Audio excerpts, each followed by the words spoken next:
Good afternoon, man. Happy Thursday to everybody. Hopefully, everybody had a good Friday Eve. And man, you could be anywhere, but you decided to join us. And so we're definitely appreciative, man. Unfiltered Kings and the Queen podcast is where men and women talk to each other, not at each other. I almost had it backwards. When we talk to each other, not at each other, man, we try to take those polarizing topics, man. We're always versus each other. We try to break it down and get an understanding. So as you guys can see tonight, I'm a little light, but I'm gonna try to hold it down. We had some technical difficulty but it won't hold us down, man. UKQP, we always going to try to pivot. We're always going to try to be here for our followers, man. And that's some of the reason tonight, man. We want to kind of incorporate into the show. As you can see, the name of the show episode tonight: you, them, or the enemy. Who's the culprit? Right? Is it me? Is it her? Is it the enemy? Is it a little bit of both? We're going to kind of dive into it, man. We're going to try to identify. A lot of times it's easy to point that finger, as they always say, but as all that is say, watch those that's pointed back at you. And so we're going to try to break it down, man. We're going to look at all three levels tonight. So, of course, as always, we want you to join in. Keep those comments coming. Definitely, I'm going to need you tonight to join in as a part of the conversation. But also, man, throughout the night, man, I want to celebrate you guys. If you've been rocking with us from season 1 and before, we're going to season 4 now. 4 seasons, man, that you guys have told us whether that's one episode or all episodes. So throughout tonight, man, as I see some of our followers, our new timers coming in, man, I may kind of bring you on, talk to you about why you join in, what do you get out of it? Because look, man, we wouldn't be nothing without you guys. And we wanted to take an opportunity to say, man, we greatly appreciate you guys following us, whether that's 5 minutes, whether that's all throughout. Big shout out. I want to just get some shout outs off the top. Big shout out to my brother's counselor. Interesting dynamic. And I talked to my brother about this last night. You guys keep my mother and you all's prayers. But I talked to my brother about this last night, and he was saying that he has a counselor that's not of his denomination. And they were talking about the challenges of counseling him as a Black man. Well, believe it or not, Calvin shared with me that he was able to share with his counselor UKQP podcast. And his counselor came back and told him, like, just some of the conversations that we have has helped him understand him as just a Black man. Some of the, the nuances that we just go through and whatnot. So shouts out, first of all, to Calvin Mental Wellness. Y'all know how I feel about that. But, man, I wanted to kind of shout that out also, as UKP is doing some great things out here, man, and people are receiving the conversation. That's what we want, man. We don't do it for the likes. We don't do it for the post, but, man, we're glad that, we have some people that are actually chiming in. Also, man, to be continued, UKP has some big breaking news here that's coming. And so I'm going to just drop that teaser right there. You're going to have to keep following along, man. When I tell you God will make room for your gifts, we're definitely excited about that. And so you'll be hopefully hearing about those things as they continue to go. I want to shout out Marlon Rollins. This young man here, a wealth of knowledge. Let me just leave it at that. Hopefully, if you're joining us on YouTube, Marlon, we're grateful for you to be here, man. Again, I appreciate all the knowledge that you drop. Man has his hand in real estate. Some of the history of, of this great city of Dallas. And so dropping jewels, have done things quality in the background and on the forefront. And just to be able to sit and just gain so much knowledge where he just dropping jewels for free. I'm glad and honored that if he's watching there on YouTube, I want to thank him for being able to join in. You guys, like I said again, make sure that we are in different spaces now. We're not just on social media. We out there on Spotify. We're over there on Amazon Music, iHeartRadio. I don't know if anybody still listens to it, but guess what? We there. So don't worry about it. We're there. We on YouTube. Of course, we on Facebook. We have our own page. You guys, please like, share, follow. Let's help grow this community. It helps us in so many ways that you could not imagine. And so even one like, even one post, even one share we greatly appreciate it. So again, catch us out there on Spotify, Amazon Music, iHeartRadio, of course, YouTube. Even if you can't catch it right now live, it will be out there in the next few days or so. So let's get to our topic. And again, man, I'm gonna need you guys' help tonight. So, kind of chime in. We just ask that you keep it respectful. And again, man, this is also in culmination of an appreciation. Like I said, we're going on season 4, right? Some of you guys have been with us since season 1. Some of you are newcomers as early as season 4. So throughout the night, as you guys are kind of jumping in, I really want to shout you out and personally thank you and kind of get some of your input on the show tonight. And so, so here we go, man. Unfiltered Kings podcast. The podcast where men and women talk to each other, not at each other. You, them, and the enemy. So let's just start with the obvious, right? Usually when something goes wrong, our instinct is to do what? Quite naturally, we point the finger, right? Whether it's at work, it's the boss that don't support me. It's the coworker, right? They looked at me wrong. The system is broken. And even sometimes, even in our family and friends, right? We can't have conversations. The other person's fault. Why did they do this? They made me feel that way. And so we're going to title this section The Blame Game, right? And you guys know that I always talk about mental intelligence. And it's one of those things, I try not to go so exhaustive in it, but it's those 4 pillars, right? Self-awareness, right? You got to identify the emotion. What am I feeling? Then there's self-regulation. I have to own that feeling, right? And then it's showing empathy. Let me try to understand the other person. And then at the end of it, it's about what type of relationship do I want to leave to help me govern what type of emotions that I have.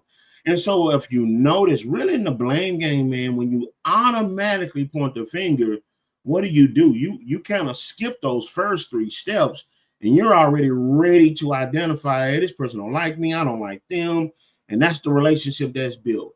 And even sometimes in our, this can fit any relationship. Like I said, a co-worker, boss, mother, son, husband, wife, boyfriend, and girlfriend. We usually throw emotional intelligence aside, no understanding, no self-awareness of what we feeling, why we feeling it. And we go straight basing that relationship on the fact that if I feel angered, then guess what? This relationship has to identify it, and I'm going to have to show that. But that's one of the dangers, if not many things, of the blame game, right? It's the fact that there's no thought put in. It's more reaction of just that initial emotion. And so what if when we did this, what if we reflected and asked ourselves, what role did we play into it? Right? See, what usually happens, we set our own rules in the United States of our brain, right? Like I set my value system, I set my understanding, my pros, my cons, my boundaries. So all of that is set up here. And not oftentimes do we think that other people don't know them or don't know them clearly, right? And so all of what I have up here is justified. I think it, I thought it, I set the rules, I wrote the boundaries, I voted on everything. So it's all me. It's the United States of James up here, right? But I think in the first stage, when we're talking about the blame game, when we're trying to sort out you, them, or the enemy, it is very healthy to ask, what part did I play?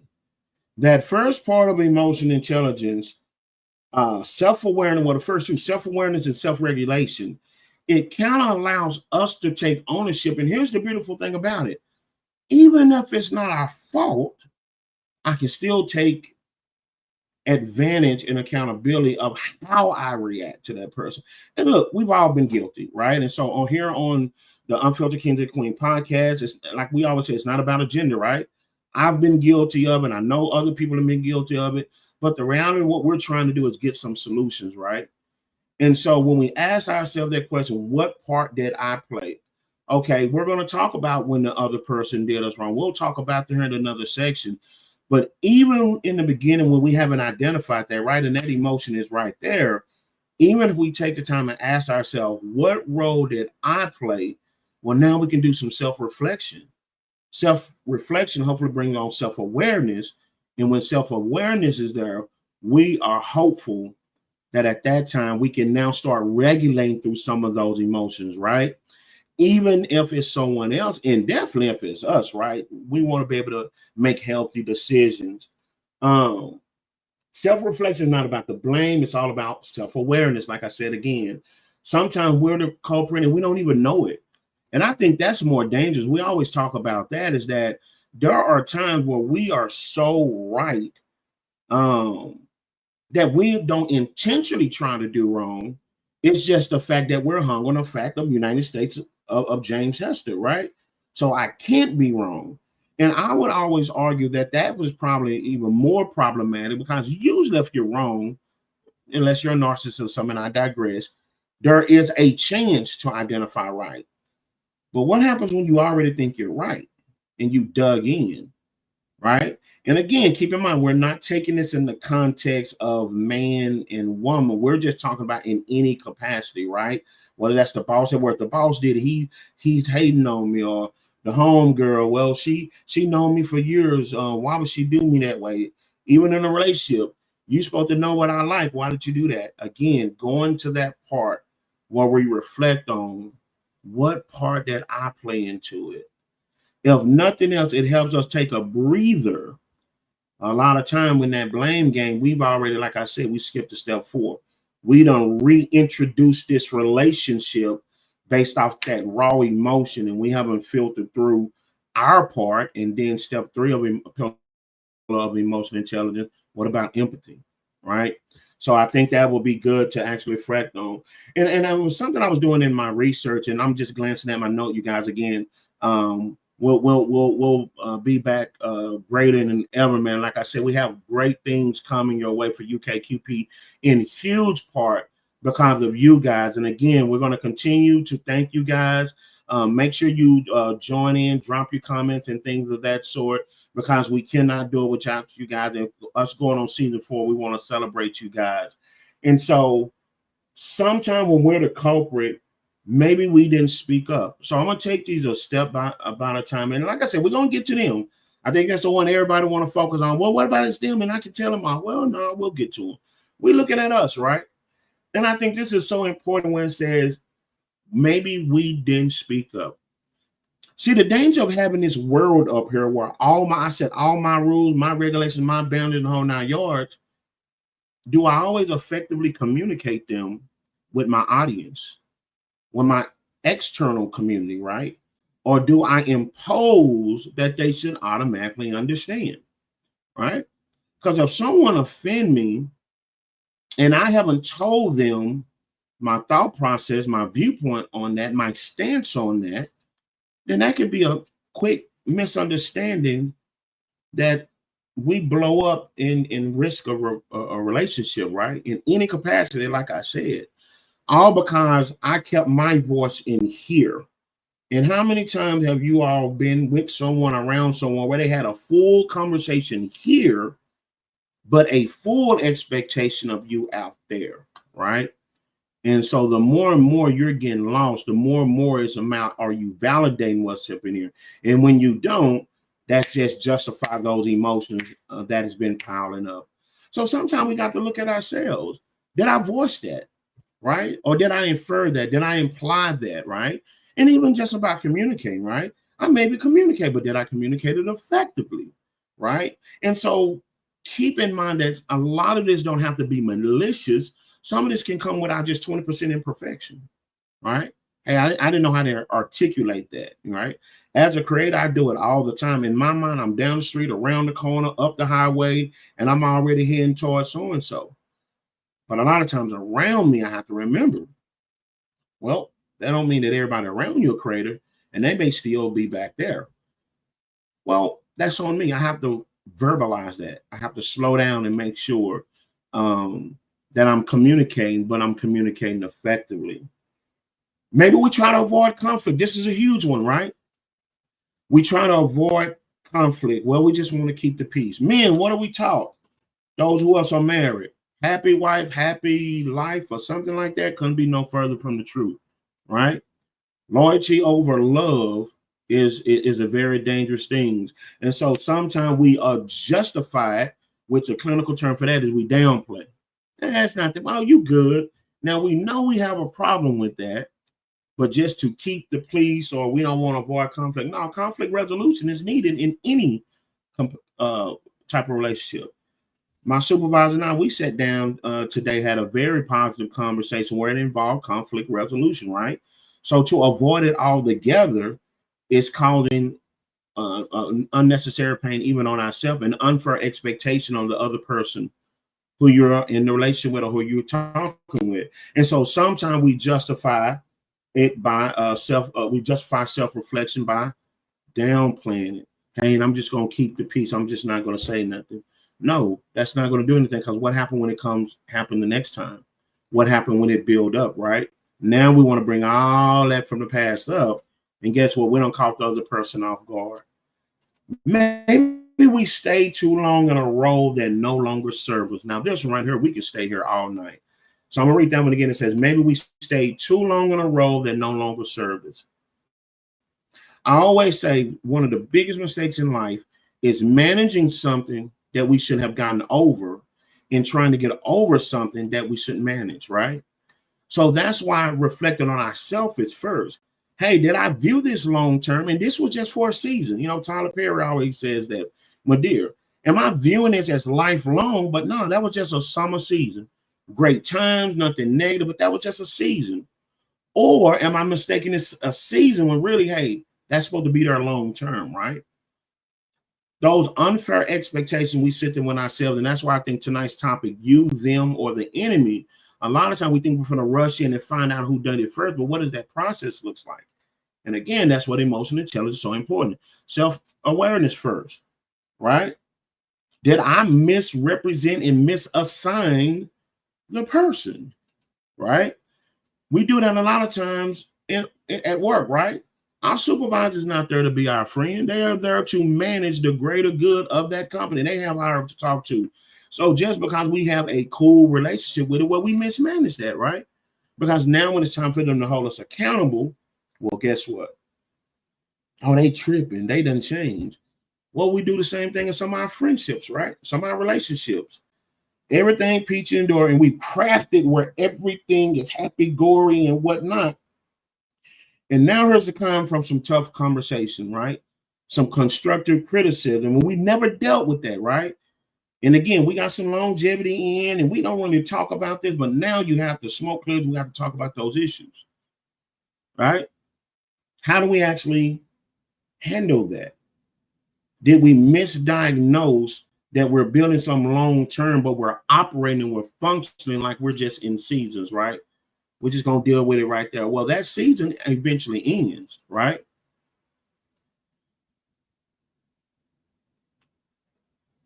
My boy Boston just shouted us out, man. Shouts out to Boston, man. If you haven't done so already, follow the Fire Spitters, the Fire Sessions, man.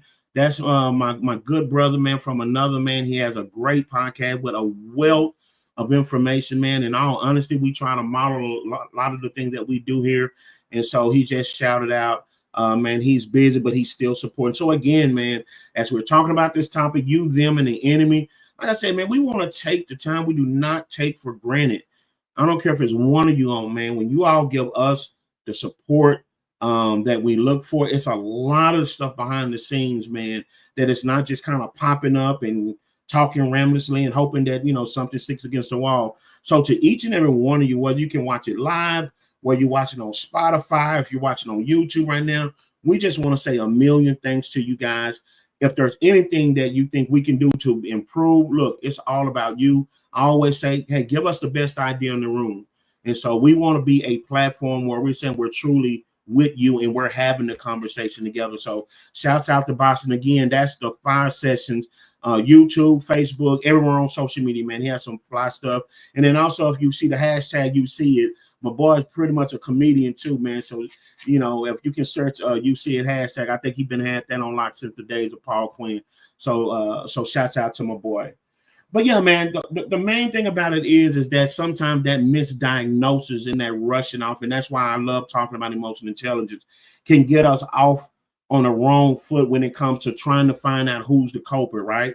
If you're being just transparent and honest with yourself. Sometimes there's a blend in there, but what we find is that it's always good just to start with self, right? What part did I play? And that's not always the thing. I talked about it, I think, in season 2. I believe it was season 2 where I did an episode where I was talking about my divorce, where, yeah, she cheated, right? That I didn't cause that, right?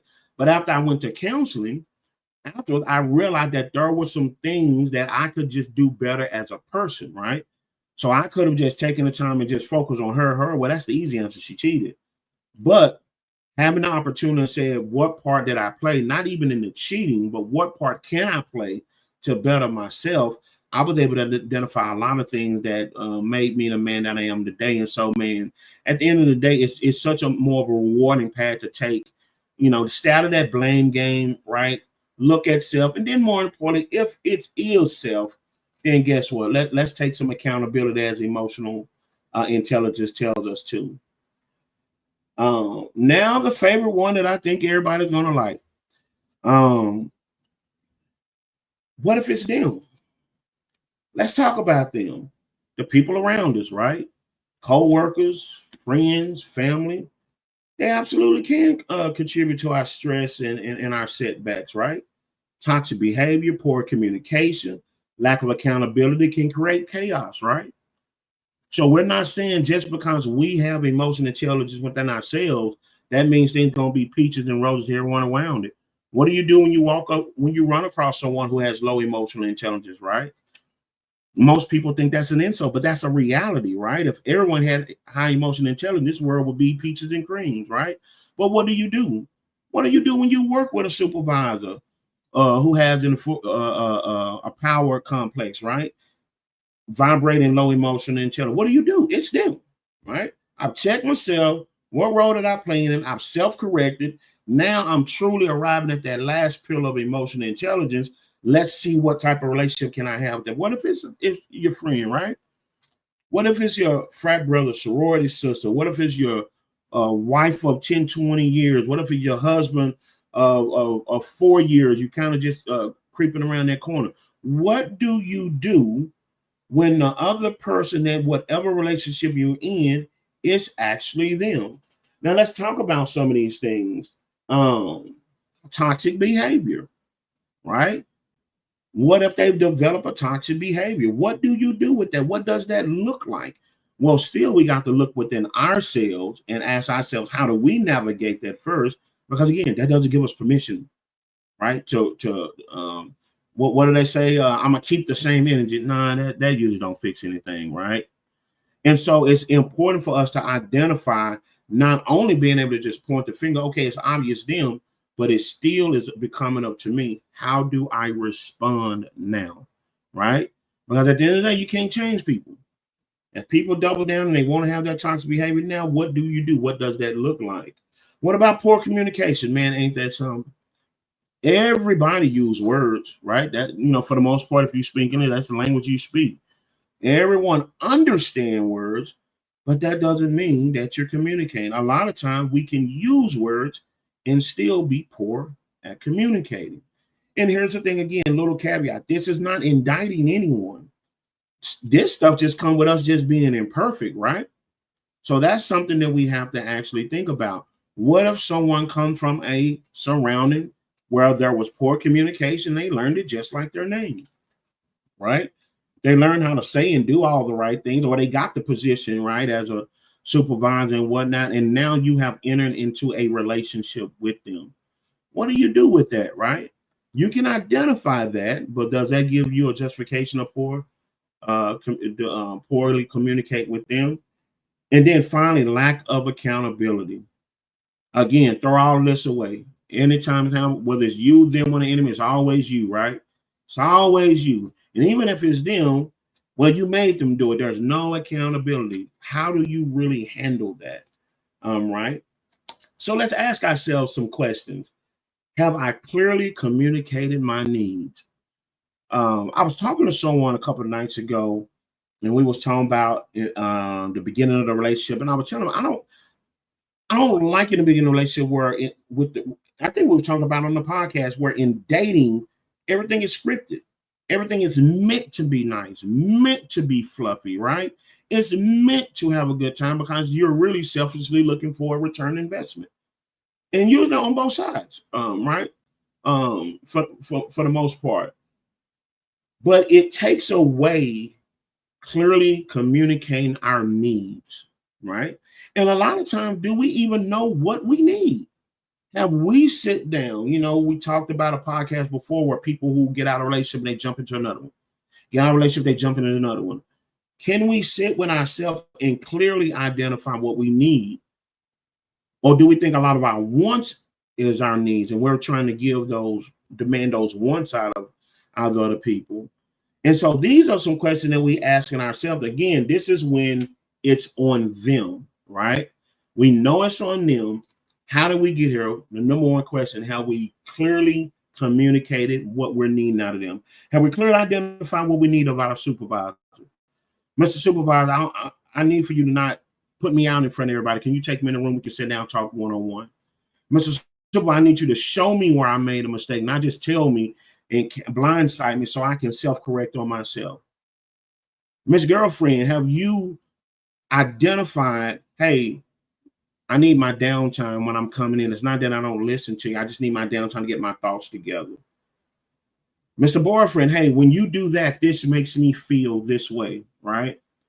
Do we clearly set those needs to give an opportunity? Because there's a lot of time when you're in those high emotions, usually none gets resolved in because it's too late, right? So that time that we're scripting the fun and all of that in dating, which is nothing wrong with it, we have to make sure that we're inserting those real communication skill sets in there where we're setting those needs, right? We're being direct with it. Hey, this is what I need in this situation. And are you going to get them all? No, right? You're not going to sit there and tell your whole life story. But everyone, for the most part, has a value system. And are we clearly communicating those needs to those people? Because again, coming in, it don't make them a bad person if they have some of these qualities that we're talking about. But we do need to identify if this is something, again, seasonal or long-term. Business-wise, like I said, relationship-wise, or even, at your job. Number 2, have I set boundaries? One of the biggest mistakes I think we make when we're talking about boundaries is that we always identify those boundaries as those reactive boundaries that we set. In other words, those boundaries that simply because we don't want to get hurt again, right? Well, think about this. Quick analogy. When we drive our car, the only thing that we do, let's just say the only thing we do, we get in an accident. The only thing we do next time, say I'm going to drive slow. Is that a real solution? To put that bound, okay, I'm going to just drive slow. Well, that's not necessarily a real solution if you're on the freeway, right? It's not a real solution if you are in traffic or something like that, right?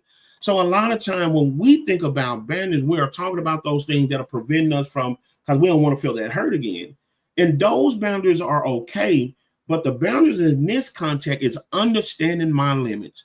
Like with me, I'm a creator. When my head gets jumbled up, because I'm always creating, I'm always writing, whether it's a poem, a song, or something, I'm always seeing and hear words in my head. So my boundary has nothing to do with the hurt and pain that I experienced in my past. My boundary knows that when I cannot think and I'm not able to create, I have to remove myself. Has nothing to do with supervisor, mama, daddy, cousin, whatnot. I know that I'm no good in that space until I can get back to where I can kind of see everything, kind of the wheels turning, so to speak, right? So when we're talking about those boundaries, we're not necessarily talking about those reactive boundaries. We're talking about those boundaries that inquire us to go back to our segment 1, when we've asked ourselves, we've gotten to learn ourselves. You know what? Like I tell my son, only one rule I've had with him in his life: don't lie to me. That has been the boundary, right? Not because he did anything wrong. Well, if you lie to him, I don't know how to help you. And it may be a time that you just need daddy to come get to it to get through it, right? So those are the type of boundaries that we have to set for self, not those boundaries we set because this person hurt us, this person wronged us. Do we set those boundaries so then when we meet someone, let's say, with a lack of accountability, Hey, if that's a boundary to me, hey, I like being in a space where everyone's accountable because that's a safety thing, right? Have we set those boundaries for ourselves so that when we do identify these in other people, and again, it's them, we can articulate that. Why is that important? These questions are important so we don't just deal with the emotion of it. That's the most dangerous part when you just have emotion, and it's really like you got two flints and you're just striking against each other. You're not putting out the fire. It's only a moment of time before that thing explodes. And one last question, you guys, before we move to the next segment. And again, if you just joining us, you, them, or the enemy, who's the culprit? We're talking about, man, look, in any type of partnership, whether you're at work, co-workers, business partners, relationship, husband, wife, mama, daughter, in those relationships, we're trying to identify what went wrong. Do we just arrive with all these feelings and these emotions and we draw this line in the sand, or are we able to process through them? And so we saw in segment one, the first thing we should do is identify, check ourselves. What role did I play? Right? Even if we didn't do the wrong act, we still good to check ourselves so that we may not respond probably in a way that's going to put gas on that fire. And then we in segment two where we talk about, well, it's them. Like we went through all that, right? We did the 4 pillars of emotional intelligence, self-awareness, self-regulated. We thought about them. Now we're trying to act upon preserving the relationship, but it's just them. They toxic. They don't know how to communicate effectively. So we were identifying what are some questions that we asked. And that first one was, do I communicate my needs? It's unfair to hold someone accountable when I haven't told them. And we talked about, remember, that imaginary world, United States of James Hester. I know what I do. I know what I like. I know what I don't like from years of experience. And here comes this new person. And they're supposed to be a full citizen of the United States of James Hester. They're supposed to know all rules, laws, and regulations. And if they break one of them, they're sentenced to a lifetime of banishment. That's not realistic, right? Have you set boundaries? We talked about the difference in boundaries, not those reactive boundaries where we're trying to make sure we don't get hurt. Those boundaries based on us learning ourselves so we can teach other people how to treat us. See, you teach people how to treat you. And that's that problem with that part we talked about when I'm going to just keep the peace and whatnot. Even if people try to gaslight you and say, well, you just arguing, well, you just said, well, not really, right? Because sometimes you have to have conflict to test the ability to conflict resolution, right? If you do not have true conflict, and I'm not saying just go in there and get into it, but you have to have conflict so you can learn how, when it comes to conflict resolution, how do we handle this? And even if you get it wrong, because like I said, 20% of everybody, we're just imperfect. But at least you have something to where you're learning that and you're learning how to engage that in a healthy way. But my final question on this part, question answering ourselves. We know it's the other person that did wrong. Am I expecting someone to change without giving them the tools or the feedback? Now, I want to be very clear with this. We talked about this on another podcast. We are not talking about being responsible for other people like children, right? I love James Jr. He's 22 years old. Shout out to my boy, Angelo State University, man. Big Junior in the house, man. But I can't even make Junior do right. I can provide him the tools, right? But ultimately, I have to be capable of giving the tools in this relationship, because whatever relationship that is, I'm 50% engaged in it. That makes sense? That other person is not only responsible for that relationship. So that's what I'm talking about. I'm not saying we're supposed to give the tools to make this person a good person. No, everybody's supposed to go out and get their own knowledge and bring it back and become better people for self. Thereby, we can be better people for each other. But what I'm saying, there are times where we can identify some things in our mates, like our supervisor. My supervisor can identify some things to me more than other people, because guess what? We're in a working environment 8 hours a day. We're closer than probably other people.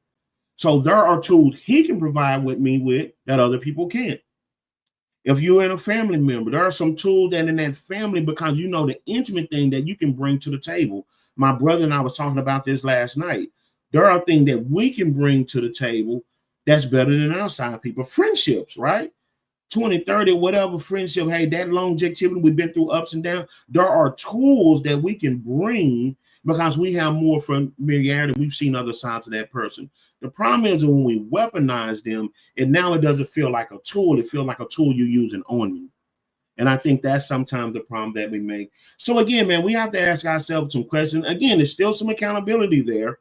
Even if it's the other person, don't take us off the hook. We still have to practice emotional intelligence. And there are still things that we have to do to navigate how this relationship, what do we want this relationship to look like? Because ultimately we do have a say so, right?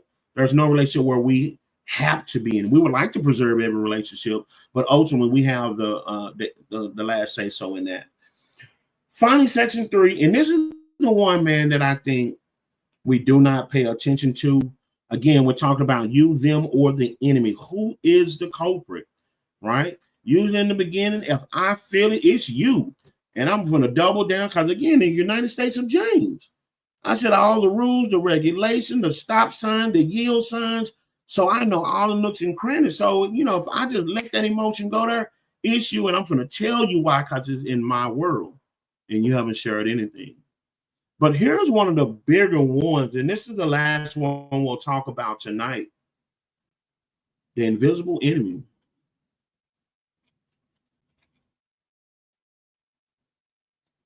You're both imperfect. You're both going to make mistakes, and you're probably going to make mistakes again. That's a given part of the equation. But oftentimes, and this is the sad part about it, and sometimes that I see, we don't even give fault to that invisible enemy. We'll risk that friendship. We'll risk that relationship. We'll forget all those good things because we forget. And I am a believer. So if this is not your cup of tea, no offense, but I will speak through the Christian belief that I have. The enemy's job is to seek and destroy at all times.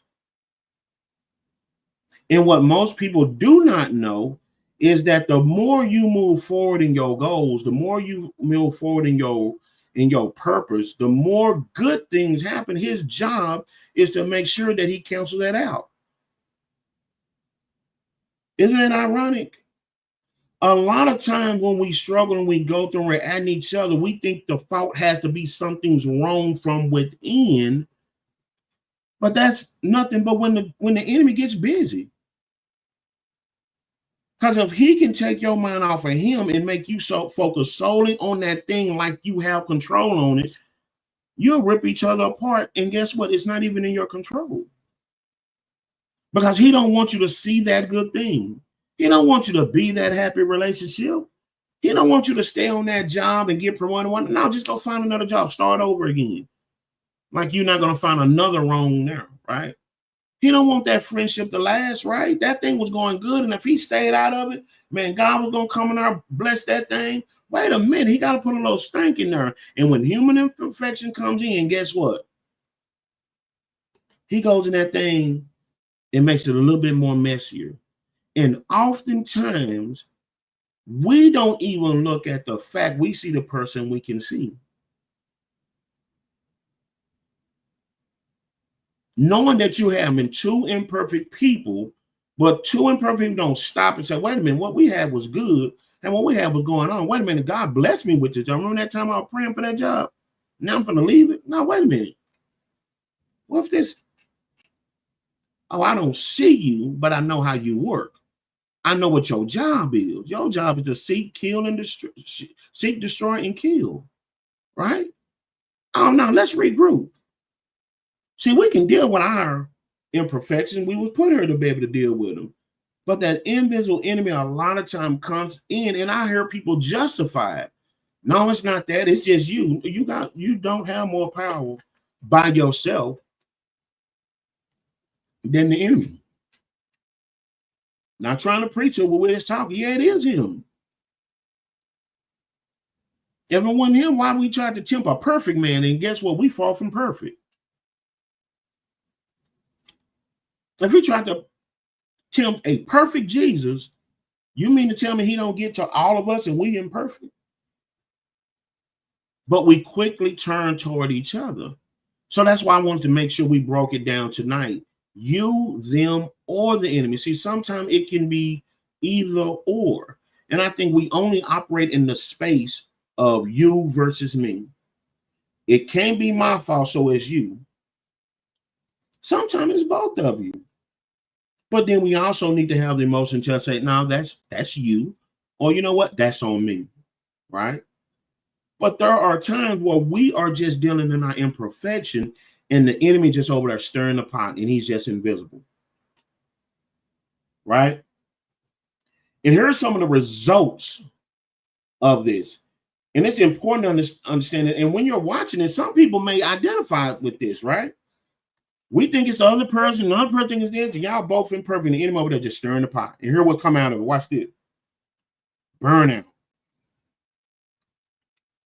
Oh, them emotions is going, and ain't nobody, you feel them emotions, ain't nobody feel it, ain't nobody said this, and you got to get them emotions. And so you just burn out, and sometimes we call it spaz out, and guess what? The problem is sitting over here. Now y'all just emotionally sparring.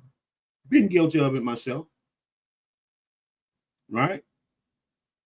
We don't, youngsters call it crashed out. We don't crashed out. And you see that with the youngsters out here. The problem is long gone. The problem was this big. But now that there's no emotional intelligence, we done burnt out, crashed out, whatever terminology you want to use. And guess what? Everything is straight emotion. And we think we're dealing with the problem. The problem is sitting here. Right? We really think we're dealing with this. And now guess what? The enemy can go. Because that's all he wanted. He just didn't want you to figure out the problem because he probably saw that blessing on the other side of that thing. He probably saw that was the person that was for you. He probably saw that was the person that you not supposed to just keep walking away. He probably saw the fact that was the job that now you can't keep starting over. That's the job where you're just supposed to go through to come out great on the other end.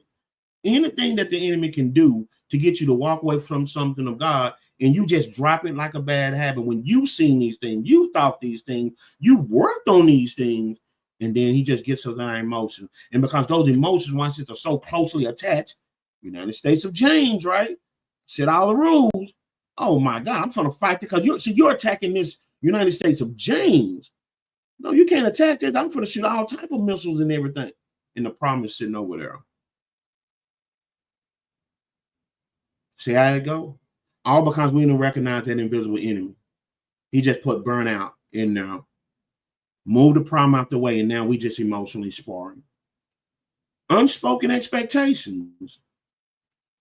Kind of talked about that a little bit. Now we see the other person's weakness or area of opportunity, and we still going to expect them. Ever had a supervisor like that? Like I said, this being in a relationship. They know you're going through something. You come holler at them, man, on some real, right here, I need you to be understanding. And they still strong. No type of empathy. Third level pillar of emotional intelligence. Matter of fact, they use that opportunity to set unfair expectations on you. Hey, look, man, my car got towed. My car's not working. I got to catch the public train. I got to catch Uber, and that's running late. Then I'm hitting traffic. Well, you can't be late no more. That's unfair expectation. Your car got stolen. Your car is down, right? And watch this. We even do it sometimes in relationships. Okay, we see the imperfection in that person. Again, that's a part of that 20. But we still want the expectation just because we seeing differently. We still want them come to that. We don't have no grace. Uh-oh. God didn't wake us up with some grace. But we do that with people, right? Unfair expectations. So that's why I say start with yourself. You can be right and have the right idea, but you can have the wrong process. Somewhere before, you didn't have that grace. You didn't have it all together, right?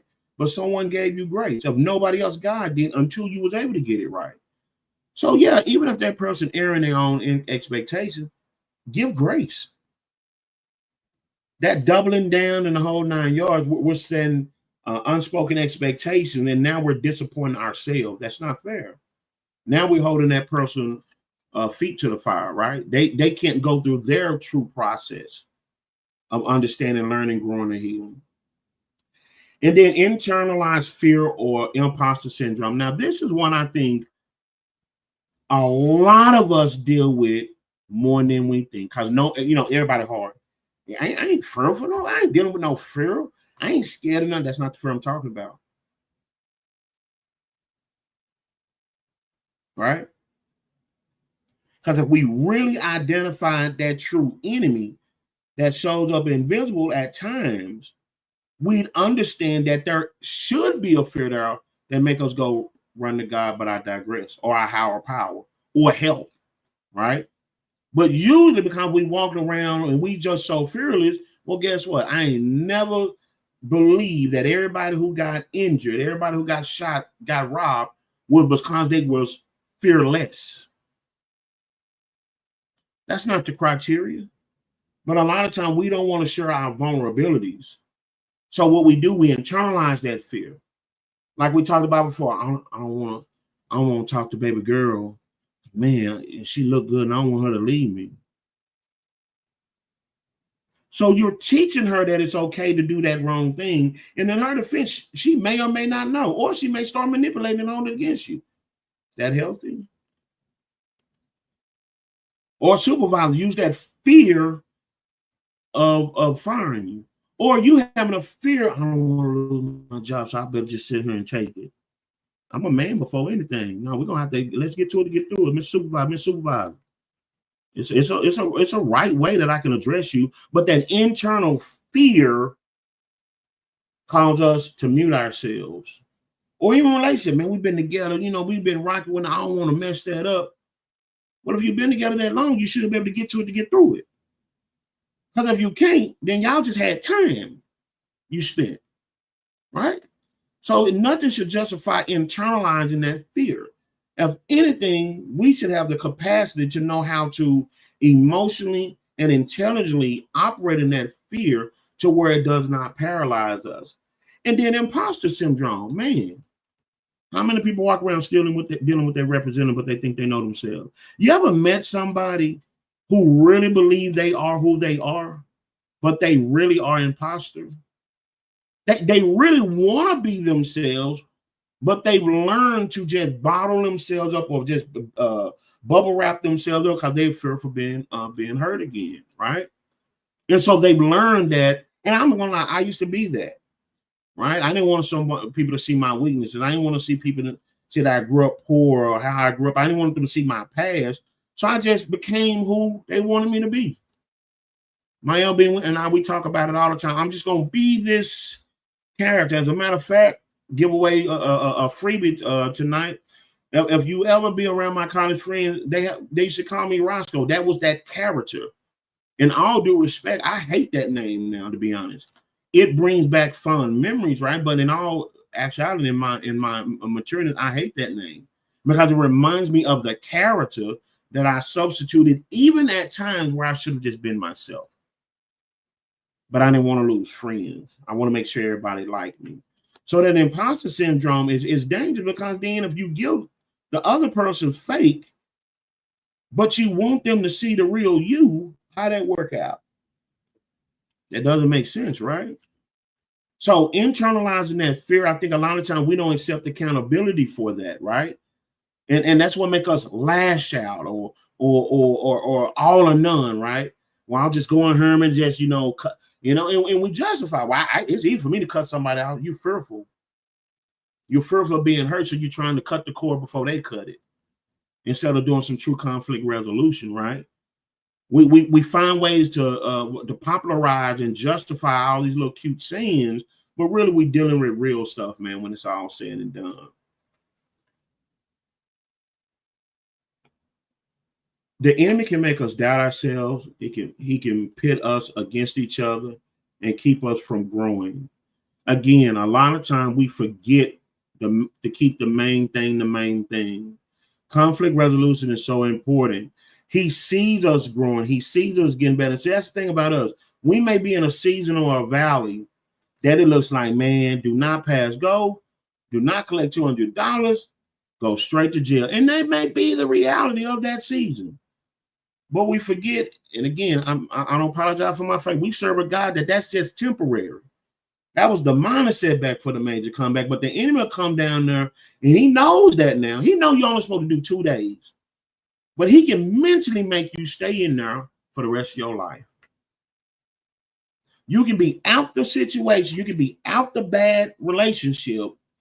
in a relationship with someone who really is down for you, but mentally you're treating that person because you're fearful of the bad situation you came out of. God can bless you with a new job, but you're operating on that job as if you still got a bad supervisor like your old job. And a lot of times we don't think we're doing, because again, United States of James Hester, we set all the rules. That's why it's good to not have a lot of yes men around you and have some people around you that challenge you, right? It's good for you to challenge yourself. All my thoughts is not right. I keep people around me, whether it's business or pleasure. I'm a phone call away that I know I can objectively ask them, and guess what, pour into me. Now, if it lines up with me being right, fine. But if not, I have the luxury to learn in that moment. It's okay with that. It don't hurt, right? And so we have to understand how that individual enemy can come in and pit us against each other, and that we just lock in on those emotions, forget about all the good, or even in that moment go temporarily insane on the good things. The enemy now can go on about his business. He's already invisible, and we damn sure not going to see when he go. And guess what? We now locked in with these emotions, messing up the very thing that we sat around one day and prayed to God about. Man, I'm praying to God for this job. I'm driving to the job. I done prayed sitting in the parking lot. I done prayed before the interview. I done prayed driving back. I done prayed getting home. I done prayed looking at the phone. Phone call finally come through. They say they hired, and then we go full circle. Guess what?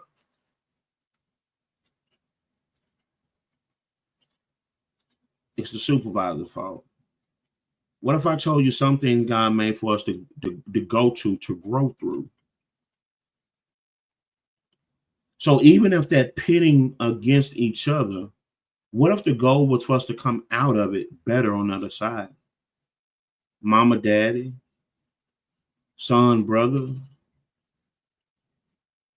aunt, niece, friend to friend.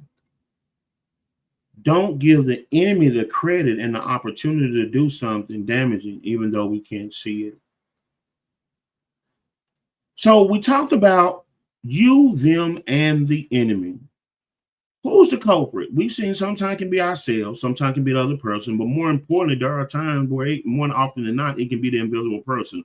But through all of this, notice we left a lot of cliffhanging questions, right? And sometimes that can be problematic because it leaves everybody open for their own interpretation. And like I said, everybody got these many worlds, right? So what is the solution? How do we reclaim our power? Because at the end of the day, I would love for Esther Faye Hester to agree with me. That's my mother, and you guys continue to pray for her, right? I would love that. But I can only reclaim my power. I love James Hester Jr. Love that boy. But ultimately, in the end, I can only reclaim my power. So we're going to close with learning how can we reclaim our power, whether it's me, whether it's the other person, or even if it's the invisible enemy. How can I regain my power? We all have our 20%. We all have our imperfection. How can I reclaim my power? Short story, focus on my 80. Own your part. Not the guilt, but the growth. I always say, let's get to it to get to it. Get through it, right? I don't have to be guilty. It's not a life sentence, but I got to own my growth. And in part of owning my growth, I was wrong, right? I was wrong in that. That's the first person I got to look at. First step, pillar of emotional intelligence, self-awareness. Even if the other person wrong, I don't have to own the guilt. I see that guilt is what the enemy can use to just grow at like a seed, and do damage to us. Okay, I'm wrong, but I want to own the growth. I want to use this opportunity. How can I make sure I do not get back on this level? And a lot of time in this day and age, it's so easy to throw relationships away over emotion. If I feel that, it must be that down the drain. I know people job hop. Again, people relationship hop. So easy to do that, to hold on to that. I don't want to be wrong, so to speak, right? So we don't have to own the guilt. We want to own the growth, though. Call out dysfunction respectfully but firmly. Oh, my God. If you cannot offer constructive criticism in any circle that you with, if you cannot take constructive criticism, that me too, that gaslighting, well, what about you? It's unhealthy. It's toxic. You're not wrong all the time, coincidentally, when the other person did wrong, and they're not wrong, coincidentally, at the same time you've done wrong. No, that's deflecting. That's the terminology it is. Well, what about you? Mm-mm. When you go to the doctor and the doctor's trying to help you, you don't tell the doctor, well, what about your health? Come on now. That ain't how that go. That's deflecting. Own it, right? Do some time to really think about it. Look at it objectively, right? So call out that dysfunction. You should have a healthy relationship where, guess what? It's okay to agree to disagree, but it's not okay to tolerate disrespect. It's not okay to tolerate what you know that to be wrong, right? Like I told you about the supervisor. You told him your situation. Now I'm gonna make sure that if you late again, well, you know I'm gonna be late again. No, that's dysfunction. I came and told you my situation, right? Just like when your mate come and opens up to you, or any relationship, hey, I did that. This is where I'm coming from. Well, I'm gonna be me. You need to run and leave that, because that person has put a stake in the ground more than an opportunity to compromise and grow together, right? So you have to call out that dysfunction. That should be a part of any healthy relationship. And it's not only at a time where that Me Too syndrome. No. If you're wrong and we talking about that, or you made a mistake, okay, let's get to it to get through it, man. We don't have to throw that back and forward with each other, especially when we're in position of power, like when we're at work and we're supervising over people, and we know we got the power of the pen, as I always say, for us, man. No, that's the time to use empathy. Third, a pillar of emotional intelligence.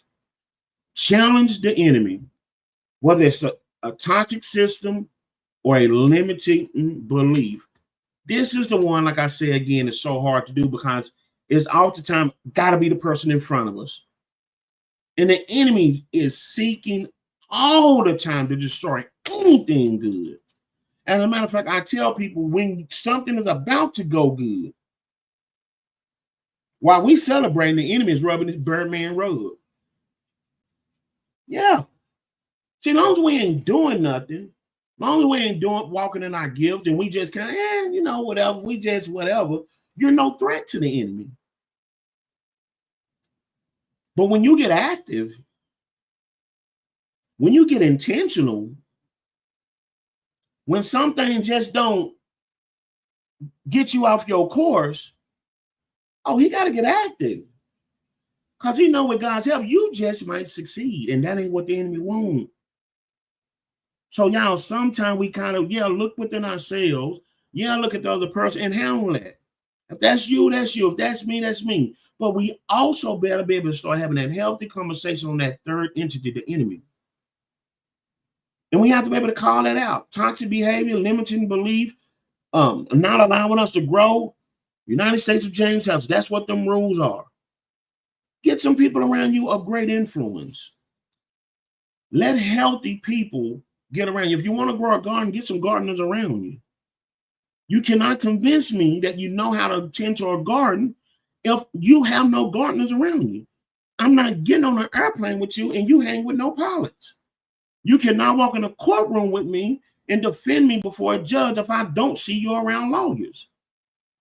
See, that's accountability. You can say some lawyer terms, but if there are no facts on the table to where you try some cases, I can't let you get in here and risk my life, right? So you have to have some accountability there. Most importantly, choose action over blame.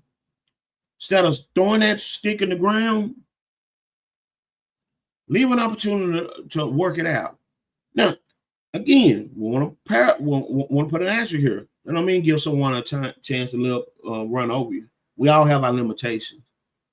And sometimes you just have to agree to disagree and move to the, as my mama said, best of kins got apart. We can't exist in this space, right? And again, that could be seasonal, that could be long-term, but hey, in this space right now, maybe we got to do some self-reflection, then we can kind of come back and see each other clearly. But make sure you don't hold on to the blame. What's the action? See, the train got to keep moving. We can ride. The train got to keep moving because you know why? I remember when we didn't have a train. I remember when this train had a standstill. And now that we finally got this thing chugging along, we can't afford to stop this train anymore. Right? So make sure, choose the action, not the blame. Clarity doesn't come from pointing the fingers. It comes from asking better questions. Quit being threatened by questions. I'm not talking about the sarcasm, to where people trying to, ask questions, rhetorical questions, just to kind of pitch out. But there are times where people can try to ask questions because they're really trying to clarify who you are so they can make it up in their mind how to interact and how to effectively communicate with you. So if you feel that you don't have to answer those questions, or you should already know this because in the United States of James, everyone who lives here, they know all the rules and regulations. Well, that person ain't lived there. That's why they're asking you. That's a catch-22. So they can't ask you a question, but you have an expectation of them. That doesn't make sense. And it's in these moments where the enemy is just dropping seeds. And you out there fertilizing, and again, you think it's the problem. No, the problem is over here. You just fertilizing emotions. And we already said what emotions are. Raw emotion. Two flints rubbing up against each other. At some point in time, it's going to spark, right? Look, you guys, I want to thank you all for joining us here tonight. Use them on the enemy. Who's the Culprit? Unfiltered Kings podcast. This is a podcast where men and women try to talk to each other, not at each other, right? And so as we went through tonight, we can understand, man, like there's some time where we got to take the blame, look at ourselves, right? We got to have some accountability about ourselves. Even if there's some time where it's the other person, we still got to have some accountability for ourselves. But then also we have to start identifying this third party. And we have to start assigning them their responsibility of the negativity. And that's the enemy, right? We can't let him come into these relationships and tear down what God has allowed us to bless up, things God has blessed us with. Again, jobs, again, moving forward in dysfunctional family where we now have repaired family ties that have taken us from apart. We have to cherish these things and realize, hey, man, we just operating in our imperfection. We can get to that to get through that. But we better do something with this enemy out here that we out here not turning our attention to, and we just looking at each other. We better start preparing for him because he don't fight for. And I guarantee you, he fight for the death. And I guarantee you, he don't always just wait in bad moments. No, sometimes he wait in the good moments. Because he's more threatened about those good moments because guess what? You just may succeed. Y'all don't always have to be going through for the enemy to get active. You could be right on the curbs of something good, right in the good scene, and all of a sudden, here he comes, out the blue, and you just see the people around him, right? So I hope this one has been good for you. Remember, you can always watch this. If you didn't catch us live tonight, you can always catch us on Spotify, Amazon Music. You can catch us on YouTube also. If you have any questions, remember, leave your comments. We keep our inboxes open. They are set up to where they are a safe space, so confidentiality is of the utmost importance as a certified life coach. And so, or if you just want to reach out directly and be discreet that way, whatever it is, we want to not only try to answer your question, but if we don't have the answer, I want to be able to get them in the hands of someone who can help you probably in a better situation than me. With that being said, again, I cannot thank you all again. Season 4 is underway. You guys, I don't understand. You understand what a blessing is. 4 seasons. And when I tell you this is a labor of love, it is a labor of love. But we trying to make sure we're going to show up. If it's one person, we owe you the best side of what this podcast stands for.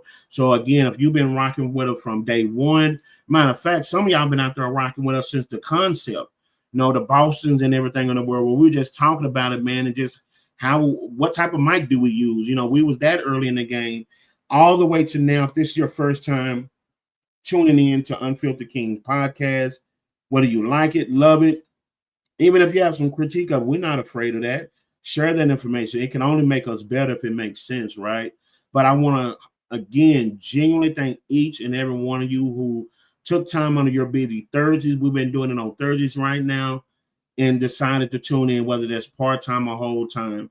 We thank you from the bottom of our heart. Again, this is the Unfiltered Kings podcast, Unfiltered Kings of the Queen podcast. This is where we have conversations to each other, not at each other. Make sure you follow us on all social media platforms.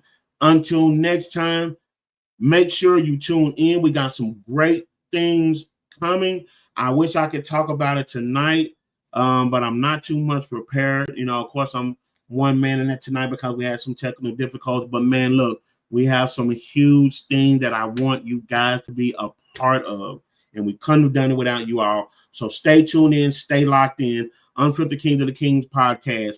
You, them, or the enemy? Who's the culprit? One of y'all, some of y'all, all three of y'all together. Y'all take it easy now.